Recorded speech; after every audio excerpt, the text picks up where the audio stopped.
অলকানন্দার নির্বাসন। লেখিকা মম সাহাম। পর্ব সংখ্যা 2।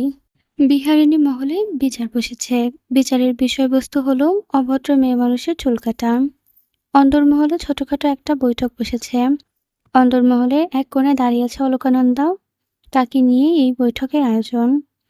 বাড়িতে পুরুষ মানুষ বলতে আছে অলকানন্দার কাকা শ্বশুর, খুড়তুতো দেবর, খুড়তুতো ননদের স্বামীরা এবং তার বাবা, আর বাকিরা সবাই মেয়ে। বিচার কার্যে সবচেয়ে অবদান বেশি লক্ষ্মী দেবীর। তিনি হৈ হৈ করে বর তুলেছে বাড়ির বউ বেশ্যা। না হয় স্বামী মারা যাওয়ার পরও কারো মনে তো রং থাকে, নিশ্চয়ই পরপুরুষের সাথে দেহ মিলানোর ধান্দা। রূপ না থাকলে পুরুষ মানুষ কি আর চোখে দেখবে? এমন আরো বিশ্রী বিশ্রী উদাহরণ দেখিয়ে এই বিচার কার্য সাজানো হয়। অলকানন্দা চুপচাপ, যেন সুউচ্চ হিমালয় দাঁড়িয়ে আছে তার বিশালতা নিয়ে। মুখ খুললেন নন্দন মশাই। আপাতত বাড়িতে বড় বলে সেই আছে, তাই বিচারের ভার তার কাঁধে। নন্দন মশাই আরাম কেদারায় খানায় আরেকটি ভঙ্গি করে বসল, হেলিয়ে দিল, অলকানন্দার দিকে দৃষ্টি ফেরালো, বলল, তা বউ, তুমি নাকি চুল কাটতে রাজি নও? নিজেকে তুমি কি ভাবো, বিরাট কিছু? নাকি সব তোমার পড়াশুনো জানো বলে অহংকার, নাকি অন্য কিছু? শেষে অন্য কিছুর কথা সে ভীষণ বাজে কিছু উল্লেখ করেছে, তা বুঝতে বাকি রইল না কারো। তার উপর কথাটা বলার সময় নন্দন মশাই ঠোঁটের কোণে ক্ষুধার্ত হাসির এক রেখা দেখা দিল। তা গোপন হয়নি অলকানন্দার দৃষ্টিতে, যা তাকে ভেতর থেকে আরেকটু ঠুকুর খাওয়ালো। সে শক্ত কণ্ঠে বলল, আমি কেবল আমার পছন্দকে মূল্য দিচ্ছি, তাই আমি চুল কাটতে চাচ্ছি না। ভরা বৈঠকে মেয়েদের এমন শক্ত কণ্ঠ অবশ্যই বেমানান। পুরুষের গালে তা চরের ন্যায় লাগে, যা রাগিয়ে দিল নন্দনমশাইকে। সে বিরাট এক ধমক দিয়ে বলল, তোমার আবার কিসের পছন্দ? হ্যাঁ, স্বামীর জন্য নারীরা সাজে, যেখানে স্বামী মরে গেছে সেখানে তোমার এমন শখের কারণ দেখি না বউ। কে বলছে নারীরা স্বামীর জন্য সবসময় সাজে? কখনো কখনো তারা নিজের জন্য সাজে। আর আমি তো কেবল আমার চুলগুলো রাখতে চাচ্ছি, যা একান্ত আমার। তাতে তো এত সমস্যার কিছুই নেই কাকামশাই। অলকানন্দার কথাটা আগুনে ঘি ঢালার মতো কাজ করল। তেড়ে এলেন লক্ষ্মীদেবী। বৈঠকখানায় একদম মাঝামাঝি এসে সে যেন উৎপাত শুরু করে দিল। জ্বলন্ত দৃষ্টিতে তাকিয়ে অগ্নিঝরা কণ্ঠে প্রায় চেঁচিয়ে বলল, এটা নিশ্চয়ই বেশ্যা হবে। অল্প বয়সে স্বামী মরেছে তো, শরীরে জ্বালা মেটাতে হবে না, তাই এমন রূপ ধরে রাখতে চাচ্ছে। মাগী মানুষের এত শখ! আপনি তো রূপ ধরে রাখেননি, তবুও তো কত বিছানাতেই। বাকি কথা আর সম্পূর্ণ হল না অলকানন্দার, বরং খিলখিল করে হেসে বুঝিয়ে দিল অসম্পূর্ণ বাক্যের বাকি অংশের গীতিকাব্য। সকলে হতভম্ব চোখে তাকিয়ে রইল অলকানন্দার দিকে। এই মেয়েটা যে এমন জবাব দিতে পারে কেউ কল্পনাতেও বোধহয় ভাবেনি। সুরবালা বিস্ময় ভরা চোখে নিয়ে তাকিয়ে রইল নিজের সদ্য বিধবা পুত্রবধূর দিকে। এই তো সেদিন যখন মেয়েটা ঘরে তুলে আনলো, চারপাশে তুমুল শঙ্খধ্বনি উলুধ্বনির শব্দে এক বিশাল আয়োজন যেন। মেয়েটা চোখ তুলে তাকালো না অব্দি, মাথা নত করে এক হাত ঘোমটা টেনে কাঁচোমাচো ভঙ্গিতে দাঁড়িয়েছিল। শুভরাত্রির পরের দিন, মেয়েটার দিন দুনিয়া ভুলে গিয়ে শাশুড়ির কাছে এসে বায়না ধরল তাকে যেন তার বাবার বাড়ি পাঠিয়ে দেওয়া হয়, কারণ স্বামীর সোহাগ নামক ব্যাপারটা তার কাছে ভীষণ অদ্ভুত আর যন্ত্রণাদায়ক। এমন শোক তার চাই না। সুরবালা লাজ লজ্জার মাথা খেয়ে অবুঝ পুত্রবধূকে স্বামীর সোহাগের তাৎপর্য বোঝালেন, স্বামীর মর্ম বোঝালেন, অথচ সেই অবুঝ মেয়েটা কেমন যেন বুঝদার হয়ে গেল এক মাসে। সুরবালার ভাবনার মাঝে খেকিয়ে উঠল নন্দনমশাই। যতই হোক, তার সামনে তার বোনকে কেউ বিশ্রী ইঙ্গিত করলে সে কি আর চুপ থাকবে? লক্ষ্মীদেবী হকচকিয়ে যান, দ্রুত প্রস্থান করেন সেখান থেকে। বৈঠকের আয়োজন শেষ হয়ে যায়, বিচার কার্য সম্পন্ন হয় না। অলকানন্দার বাবা এগিয়ে এলেন, মেয়ের দিকে অগ্নিদৃষ্টি ফেলে ভয়ঙ্কর রকম ধমকে বললে, শোনো নন্দু, স্বামী মারা গেছে, বিধবা হয়েছিস, কথা হজম করতে শেখ।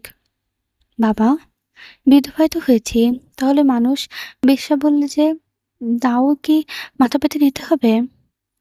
মুখে কালি ধুয়ে ফেলা যায়, চরিত্রের কালি লাগলে কি উপায় তা উঠাবো বলো? তোকে কিন্তু তোর বাপের ভিটে ফেরত দেওয়া হবে। ঘরে তোর আরো 2টা বিয়ের উপযোগ্য বোন আছে, সে কথা ভুলে গেলে চলবে না। একে তো বিয়ের ১ মাসের মাথায় স্বামীটা গেল। তার উপর তোর এমন বেহায়াপনার কথা শুনলে তোর বোনগুলোর বিয়ে দেবো কিভাবে? বিয়ে দেবার ছেলেমানুষ। এজন্য আমার ঘরের দরজা তোর জন্য বন্ধ। অলক্ষী মেয়েমানুষ একটা। কথা শেষ করে ভদ্রলোক বাড়ি থেকে বেরিয়ে যান। অলকানন্দা বাবার যাওয়ার পানে তাকিয়ে রইল। কারো মৃত্যু কি কারো হাতে লেখা থাকে? অথচ তার স্বামীর মৃত্যুর জন্য পুরো সমাজ তাকে দায়ী করছে। সুরবালা এগিয়ে এলেন, পুত্রবধূর পিঠে হাত রেখে গম্ভীর কণ্ঠে বললেন, তোমাকে চুল কাটতে হবে না। আমার ছেলে মারা গেছে, তাই বলে তোমার শক্ত আর গলা টিপে মেরে ফেলতে পারি না। অলকানন্দা ফ্যালফ্যাল করে তাকিয়ে রাখলো শাশুড়ির দিকে। বিয়ের পর শাশুড়ি তাকে দিয়ে মাছ কাটিয়েছে। অলকানন্দা মাছ কাটতে পটু ছিল না, তবুও ধমক দিয়ে মাছ রান্না করিয়েছে। হাত পুড়িয়ে গিয়েছে বলে ২-৪ কথাও শোনাতে বলিনি, অথচ সে মানুষ আজ হৃদয় পুড়ছে বলে মলম লেপে দিচ্ছে, যেখানে নিজের বাবা অবধি পুরানো কাজ করে যাচ্ছে। সময়টা ঠিক গভীর রাত। দূর হতে বন্যপ্রাণীর গা ঝমঝমে ডাকে রাতের বুকে কেমন রহস্যময়ের তার সৃষ্টি হচ্ছে। অলকানন্দা ছোট, অগোছালো কাছাকাছি ঘরটাকে মাটিতে শুয়ে আছে সে। খিদে পেট মুচড়ে আসছে, মাটি থেকে ঠান্ডা উঠছে। অলকানন্দা গুটিসুটি মেরে শুয়ে আছে সেই ঠান্ডা ঘরটায়। পুরোপুরি ঘুমটা যখন লেগে এসেছে, ভীষণ বিশ্রী রকমের একটা অনুভূতি হলো শরীর জুড়ে। ঘনিষ্ঠ এক অনুভূতি। অলকানন্দা ঘুমিয়ে থাকা মস্তিষ্ক সজাগ হয়ে উঠল। এমন ঘনিষ্ঠ অনুভূতি সর্বদা বেঁচে থাকাকালীন হতো, কিন্তু মানুষটা তো আর নেই। তবে এমন ছোঁয়া কার? তৎক্ষণাৎ চোখ খুলল সে। চোখের সামনে আবছা আলোয় ভেসে উঠল তার খুড়তুতো দেবরের মনোহরের কামুক চেহারাটা। অলকানন্দা দ্রুত গতিতে উঠে বসল। অবাক কণ্ঠে বলল, ঠাকুরপো, তুমি আমাকে এভাবে ছুঁয়েছ? মনোহর ক্ষুধার্ত বাঘের ন্যায় চাপড়ে ধরল অলকানন্দাকে, যেন বহুদিন পর মন মতো স্বীকার করতে পারবে। অলকানন্দা তাজ্জব, ভীত। ঠিক এই সময়ে কেমন প্রতিক্রিয়া করা উচিত তার, তা ভুলে গেছে অলকানন্দা। মনোহর ততক্ষণে হাত রেখেছে অলকানন্দার আঁচলে। অলকানন্দা স্তম্ভিত ফিরে পেল। তৎক্ষণাৎ সে চিৎকার দিয়ে উঠল। মনোহর ভাবতেই পারেনি অলকানন্দা এত জোরে চিৎকার দিবে। ভেবেছিল বিধবা হওয়ার সাথে সাথে হয়তো কণ্ঠ উঁচু করার ক্ষমতা হারিয়েছে, অথচ মনোহরের ভাবনাটা মেয়েটা মুহূর্তে ছিমি করে দিয়েছে। ঘুমিয়ে থাকা বাড়িটা মুহূর্তেই সজাগ হয়ে উঠল। চারপাশে জ্বলে উঠল কৃত্রিম আলোর রশ্মি। সকলে ছুটে হলো চিৎকারের আন্তঃকারিণীর জানতে। মনোহরের হাতে অলকানন্দার সাদা ধবধবে শাড়ির আঁচলটা। সকলের চক্ষু ছানা পড়া। রাত বিরেতে এমন দৃশ্য দেখতে হবে কল্পনা করেনি কেউ। সুরবারও ছুটে এলো। মনোহরের হাত ঝাড়া দিয়ে ছড়িয়ে দিল অলকানন্দার শাড়ি থেকে। মনোহর স্ত্রী কৃষ্ণপ্রিয়া নিজের স্বামীর দিকে তাকিয়ে থাকে মৃত চোখে। পুরুষের চরিত্র নারী দেখলেই বোধহয় গলে যাওয়া। লক্ষ্মীদেবী যেন মোক্ষম সুযোগটা পেল। ছিচি করে একদলা থুতু নিক্ষেপ করলো মাটিতে, যেন অলকানন্দার চরিত্র এটাই যোগ্য। অলকানন্দার চোখ জুড়ে উপচে আসে অশ্রুস্রোত। শাশুড়ির গলা জড়িয়ে নবজাতক শিশুর ন্যায় অভিযোগ করে বলে, ও আমার সাথে খারাপ কাজ করেছে মা। ও আমাকে বাজেভাবে গায়ে ধরেছে। সুরবালা নিজের সন্তানের ন্যায় দেবরের ছেলের দিকে তাকিয়ে থাকে। ছেলেটার চরিত্র একদম বাপের মতন হয়েছে। বাপেও যেমন এই বয়সে ঝুকঝুক স্বভাব ছিল, ছেলেটারও তাই। সুরবালা কিছু বলার আগে হামলে পড়ে লক্ষ্মীদেবী। মুখ ঝামটিয়ে মেরে বলে, আমার ভাইপো তো খেয়ে দিয়ে কাজ নেই, রাত বিরেতে সধবা বউ ফেলে বেধবার কাছে আসবে। নিশ্চয়ই তুই দেখেছিস বউ, এই জন্য তো চুল কাটতে চাসনি, রূপ ধরে রেখেছিস, পুরুষ মানুষকে সুযোগ দিয়েছিস, তাই এসেছে। এখনো তো ন্যাকামো করিস কেন বাছা? নারী হয়েও পিসিমায়ের এহেন কথায় নিতান্তই হাস্যকর বলে মনে হলো। একজন নারী কত সহজে আরেকজন নারীর গায়ে কালি ছেড়াতে পারে। অলকানন্দা বিস্মিত ভঙ্গিতে তাকালো পিসিমার দিকে। অবাক কণ্ঠে বলল, আর চুল কাটেনি বলে আমার সাথে ঠাকুরপুর করা অন্যায় বিচার হবে না পিসিমা? না বউ, হবে না। মনোহর বিজয়ী ভঙ্গিতে বাঁকা হাসলো, যেন কোনো রাজ্য জয় করে এসেছে। কৃষ্ণপ্রিয়া স্বামীকে হাসতে দিকে দেখে তাকালো ঘৃণময় ভরা দৃষ্টিতে। একজন মানুষকে ঠিক কতটা ঘৃণা করা উচিত তা জানা নেই ওর, কিন্তু পৃথিবীর সমান ঘৃণা ঢেলে দিল নিজের স্বামীর নামে। একজন স্ত্রী জানে তার স্বামীর চরিত্র কেমন। শুরু বলেও কিছু বলতে পারলেন না।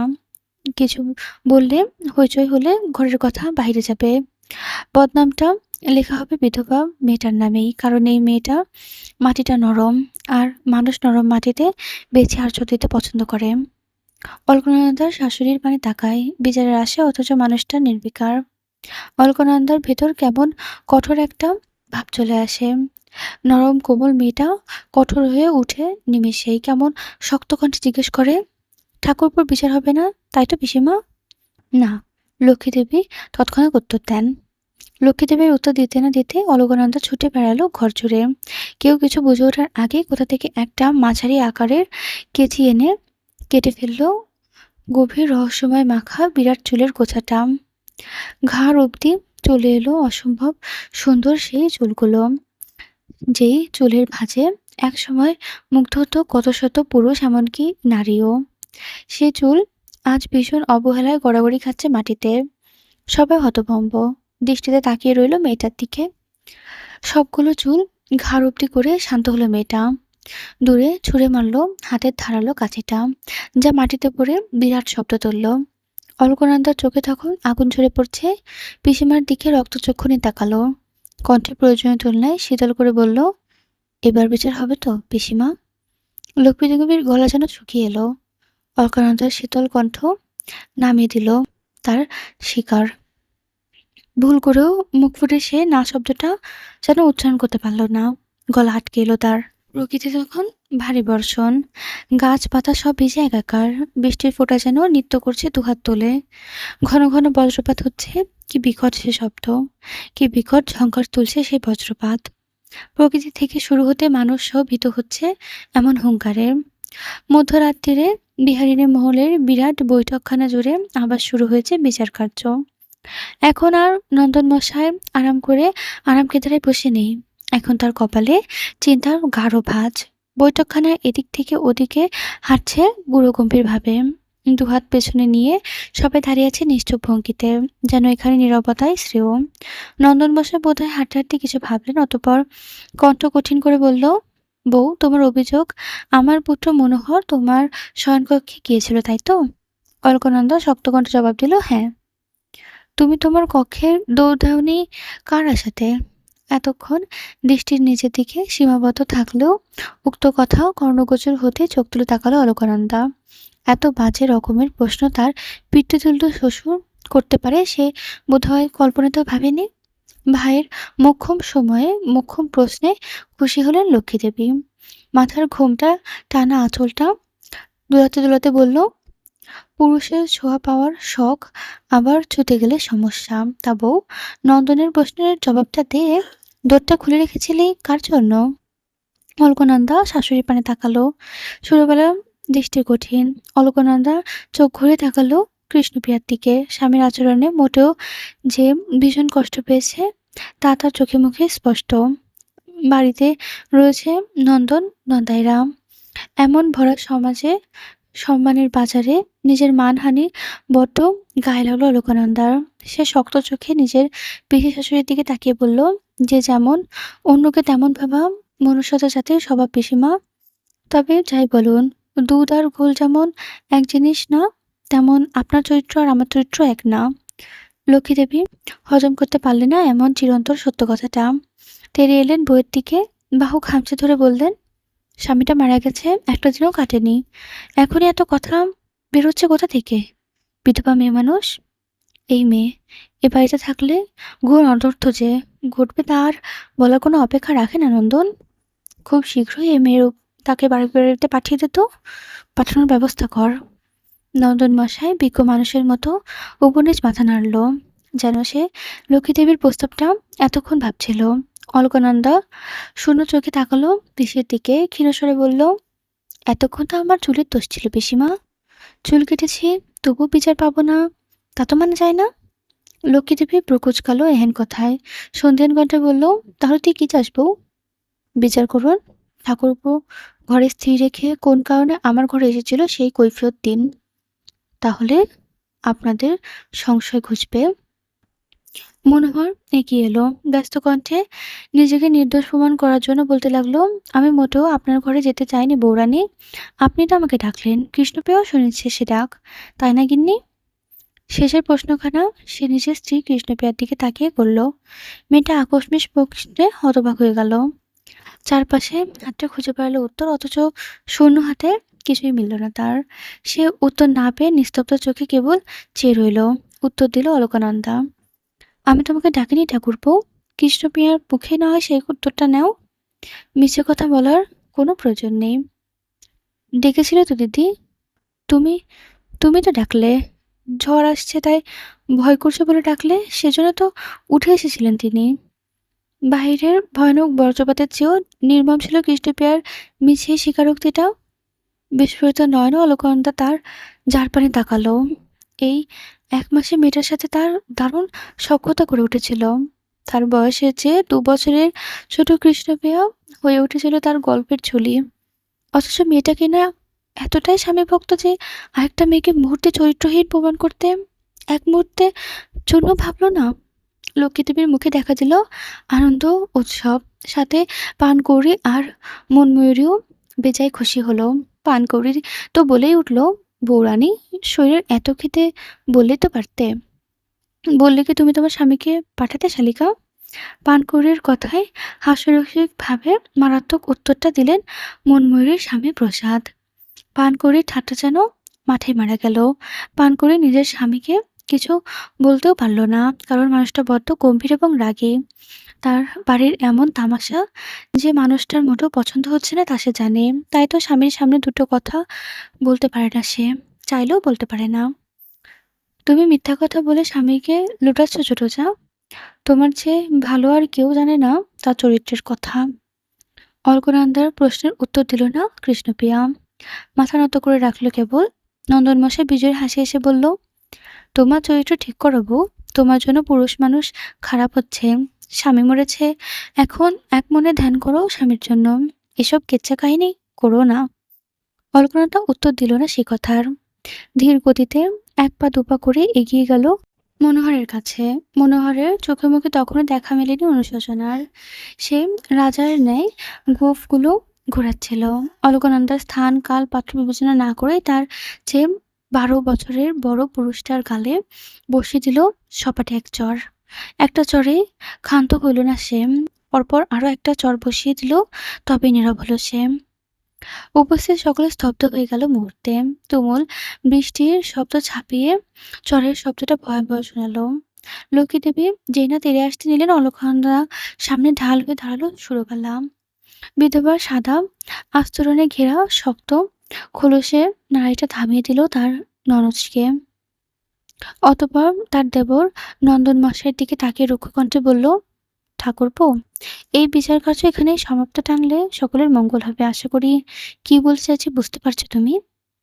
বউ ঠাকুরন, আপনি আপনার চরিত্রহীন পুত্রবধূর পক্ষ ধরছেন? আমি সত্যের পক্ষ ধরছি, আর তুমিও জানো আমার সত্যিটাই রত্ন। নন্দন মশাই আর কোনো কথা বললেন না বা আগানোর সাহস পেলেন না। হাত গুটিয়ে চলে গেলেন নিজের ঘরে। একে একে বিদায় নিল সকলে। বিশাল ঘরটা কেবল দাঁড়িয়ে রইল অলকানন্দ ও সুরবালা। সকলে প্রস্থান নিতেই শক্ত পাহাড়ের ন্যায় অলকানন্দা ভেঙে গড়ালো। শাশুড়ির পা জোড়া জড়িয়ে হাউমাউ করে কেঁদে উঠল। বাঁচতে চাওয়ার তুমুল তৃষ্ণা নিয়ে বলল, মা, আমি কিন্তু সত্যি ঠাকুরপোকে ডাকিনি, আমাকে বাঁচান, ওরা বাঁচতে দিবে না আমায়। সুরবালা পুত্রবধূর মুখ চেপে ধরে শক্ত কণ্ঠে বলে, কান্নার শব্দ যেন বাইরে না যায়, ওদেরকে বুঝতে দেওয়া যাবে না তোমারও কান্না পায়, তাহলে কিন্তু তোমাকে ওরা আর হাসতে দিবে না। আর আমি জানি তুমি সত্যিই বলছো, মনে রেখো, তুমিই সত্যি, তুমিই সুন্দর, আর সত্যির সঞ্চয়তা তোমার ভেতরে আছে যা এ বাড়ির বাকিদের ভেতরে তেমন দেখা যায় না বউ। বিহারিণী মহলটার সাথে লাগানো ঘাট, রাজকীয় সেই ঘাট, কারুকার্য শোভিত মনোমুগ্ধকর। সেই ঘাটে শেষ সিঁড়িতে পা ডুবিয়ে বসে আছে অলকানন্দা। সাদা শাড়িটা কাত গড়িয়ে জলে ভেসে যাচ্ছে, মনে হচ্ছে সাদা পদ্ম। অথচ এই সাদা শাড়িতেই এত শক্তি যে একটা নারীর শখের চুল অবধি বিসর্জন দিতে হয়েছে। মনে হয় যেন জীবন্ত জীবিত মানুষের কাফনের শাড়ি। অলকানন্দা চোখ বন্ধ করে শ্বাস টেনে নিল। চোখের সামনেই ভেসে উঠল তার বৈবাহিক রঙিন জীবন। রঙিন জীবনটার নাম ডাকে রঙিনতা ছিল। বাস্তবিক অর্থে সেখানেও ঠাঁই মিলেছিল বিষণ্ণতার। প্রথম যেদিন স্বামী ঘরে এলো, বাবার নড়বড়ে কুঁড়ে ঘরে রেখে যেন মনে হলো রাজপ্রাসাদে এসেছে। চারপাশে কত আলোকসজ্জা। সেই আলো দেখেই ভেবেছিল তার জীবন বোধহয় আলোকিত হয়ে গেছে। কিন্তু তার ভাবনায় বেশিক্ষণ স্থায়ী পেল না। স্বামী তাকে কেবল ভোগ্যবস্তু ছাড়া কিছুই ভাবেনি। সারাদিন নতুন বধূর কোনো খোঁজ না নিলেও রাতে সোহাগের নামে কাছে আসতো নির্মমতা। সবটাই মুখ বুজে নিয়েছে সে। কিন্তু তবুও তো সে থেকেছিল এবং থাকতে চেয়েছিল যন্ত্রণা নিয়ে। কিন্তু ভাগ্য তার বেলায় নিষ্ঠুর হলো। অপরাহ্নের শেষ ভাগ সময়টা আবারও আবহাওয়া জানালো দিচ্ছে বৃষ্টি আসবে বোধহয়। বাড়ির অন্দরমহলে জ্বলে উঠছে কৃত্রিম আলোর রশ্মি। অলকানন্দার দৃষ্টি স্থির জলের পানে। হঠাৎ তার পিঠে শীতল হাতের ছোঁয়া পেল। অলকানন্দার শরীর কেঁপে উঠল পরিচিত কোনো ছোঁয়ায়। সে তড়িৎ গতিতে ফিরল। পেছনে ফিরতেই হালকা আলো আঁধারের রঙের মিশ্রণ দেখতে পেল মনোহরের কামুক চেহারাখানা। কি বিশ্রী তার হাসি! অলকানন্দার লতার মতো লতানো বদনখানা মৃদু কেঁপে উঠল সেই দৃষ্টিতে। মনোহর অলকানন্দার ডান হাতের বাহুটা শক্ত করে মুঠোয় ধরল। অলকানন্দার বাহু গলে পড়ে থাকা আঁচলের দৃষ্টি দিয়ে মিষ্টি সুরে বলল, বউ ঠাকুরন, দাদা চলে গিয়েছে 3 দিন তো হলো। তোমার তৃষ্ণা জাগে না সোহাগ পাওয়ার? ঠাকুরপো, তোমার দুঃশ্বাস দেখে আমি হতভম্ব। সেদিন জ্বরের কথা ভুলে গিয়েছ? অলকনন্দার অগ্নিঝরা কথা দিদিময় মনোহর শীতল। অলকনন্দার ভিজে আঁচলটা তুলে নিজের নাকের সামনে ধরল। বেশ জোরে শ্বাস নিল, যেন আঁচল থেকে নিংড়ে নিল সকল অমৃত। অলকনন্দা প্রতিবাদ করল না, মুচকি হেসে জিজ্ঞেস করল, আসলে কিসের ঘ্রাণ পাচ্ছ ঠাকুরপো? মনোহর বড্ড অবাক হলো। এত নির্বিত অলকনন্দার আচরণ হওয়ার কথা ছিল না। মনোহরকে চুপ থাকতে দেখে অলকনন্দা আবারও বলল, কি হলো? কিসের ঘ্রাণ পেলে ঠাকুরপো? আমার মৃত স্বামীর অস্তিত্ব এই আঁচল জুড়ে। আমার শখের মৃত্যুর শ্মশান এখানে। পাচ্ছ আমার অস্তিত্ব পুড়ে যাওয়ার ঘ্রাণ? মনোহর তৎক্ষণাৎ ছেড়ে দিল আঁচলটা। তন্মধ্যে ঘাটে উপস্থিত হলো কৃষ্ণপ্রিয়া। আঁচল ছাড়া দৃষ্টিগোচর হয়নি তার। তাই তো ভীষণ অবাক কণ্ঠে বলল, দিদি তোমরা এখানে? অলকনন্দার দৃষ্টি শীতল, খিলখিল করে হেসে বলল, তোমার স্বামী তো আমার দিয়ে তৃষ্ণা মেটায়। সেদিন তো তুমি বললে ভরা সাবায়। তাহলে এখন আমি তোমার স্বামীকে ডাকি? দোষ না করে দোষীর ভাগীদার হলাম তাই ভেবেছি আজ ডেকেই ফেলি। তোমার তো আর সমস্যা নেই তোমার স্বামী কোথায় গেল না গেল তা নিয়ে। তাই ভাবলাম আমার তৃষ্ণাও মিটিয়ে ফেলি, কি বলো? কথা শেষ করে মনোমুগ্ধকর ভাবে হাসল অলকানন্দা। সে যেন কোনো গভীর রহস্য, কোমল কিন্তু ভয়ানক।